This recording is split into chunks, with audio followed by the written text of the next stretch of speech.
All right, y'all, what it does, what it isn't. So I just figured that I will just go ahead and just go and just put this out there, say what I need to say, and then let that be done. It's pretty much where I'm at. So,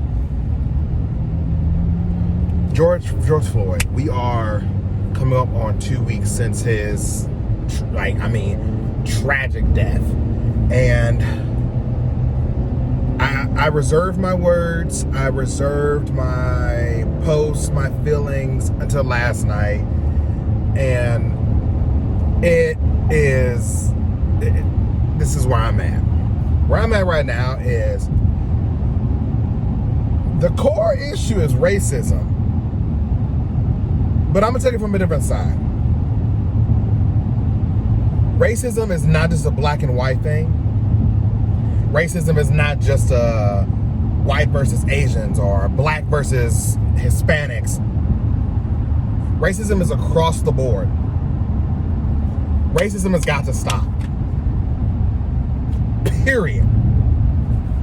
We should have an intolerance for racism, sexism, genderism, homophobia. All of this is literally being smacked into our faces because of one man's death. Now,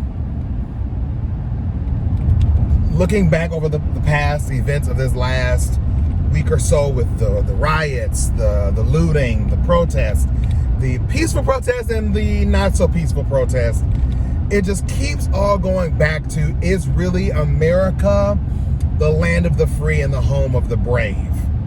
Or is it just more just the home of the brave because you're in the land of the unfree? Is that what it is?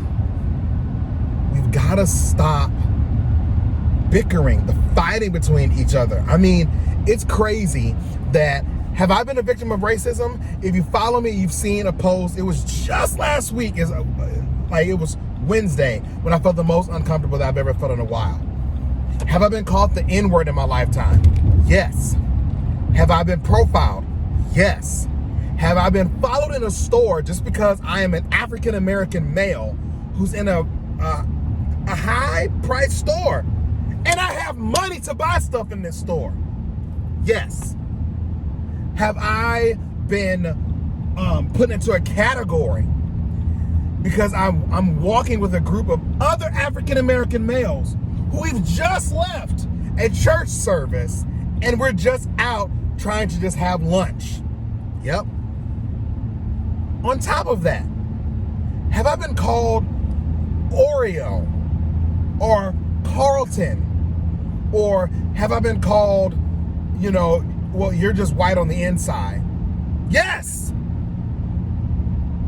That has happened in my lifetime, where I'm not black enough for black people. And then when I'm around white people, I'm still that token black guy. That has happened. I consider myself to be a chameleon. I just try to be me, but be able to kind of gauge a room and then kind of have to shift and change any way that I can to make sure that everyone feels somewhat comfortable around me. But at the end of the day, right is right, wrong is wrong. We've got to stop the racism, the bigotry, the hatred. Being patriotic is being hateful? Since when? I just watched the movie The 13th last night on Netflix. And if you have not seen this film, stop this video right now and go watch it. That video in itself, I cried. I wept. My heart was like wrenched and yanked out of my chest.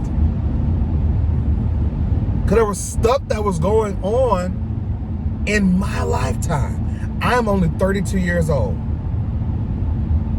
And just to see the things that have occurred in my lifetime has been crazy. but no one wants to say anything. We just sweep it under the rug and act like it never happened, or we camouflage our racism for patriotism, for religiosity. The church is not exempt from this. How many times have we said, oh, there's a black church over there? Oh yeah, that's a white church. What? What? Don't we all serve the same God in one way, shape, form, or fashion? Christianity has fueled a lot of racism because we've really turned the true meaning of the gospel into, well, I think, and well, I feel. Don't nobody care about what you think and feel. Don't nobody care about that. What does the Bible have to say about what you think and what you feel? Sorry for spitting. I've been in that area. I've been in places where I feel like all that I am is just a quota. All that I am is just, oh, we've got diversity because Chris is here. Why do I have to fill out what my race is for a job? If I'm qualified, I'm qualified. And if I'm not, don't hire me just because I'm black. It's ridiculous. And I feel like all of this is starting to come up. And I've had numerous people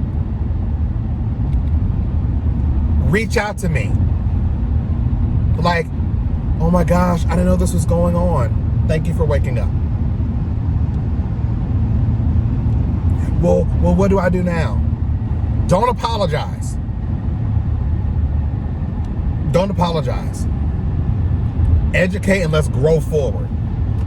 Now that we know the problem, now that you are made aware and you're at the party, and now we know what's going on, let's grow forward. Let's just really start making change. Let's educate each other. Let's honor each other's uniqueness. Let's take the time out to say, oh my gosh, that's different. Even if I don't like your difference, I gotta honor it. I don't like that girl with that pink hair over there. But you know what though? At the end of the day, I still respect her. I still honor her because she that girl with the pink hair.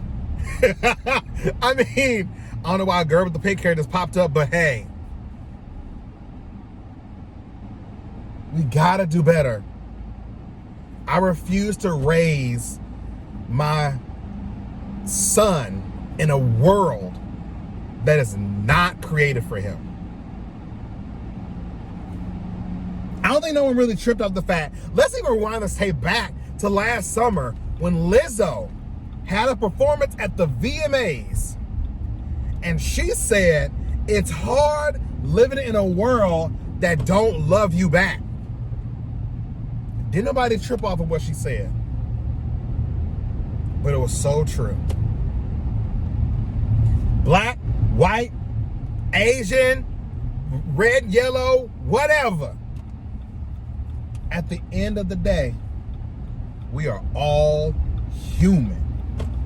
And since we are all human, we deserve the same amount of respect and honor that we give, and it's the same that we should get.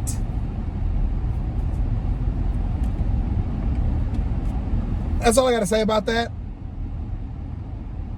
I can't say anything else. Is there action that's going to have to come out of this? Yup. Got to have those hard conversations. Got to do those things that are out of the ordinary. That has to happen. So let's get it together and let's work together to change the world, starting from the bottom up. Look in the mirror. What's wrong? What are some things that you can do to fix your neighbor, the person across the street, your neighborhood, your town, your city, your state, the country? Do it like that. Let that be the Great Commission. That you love each other as God has loved you. Won't he do it? I'm done ranting. Plus I just pulled back up in my house. Till next time, I'm out.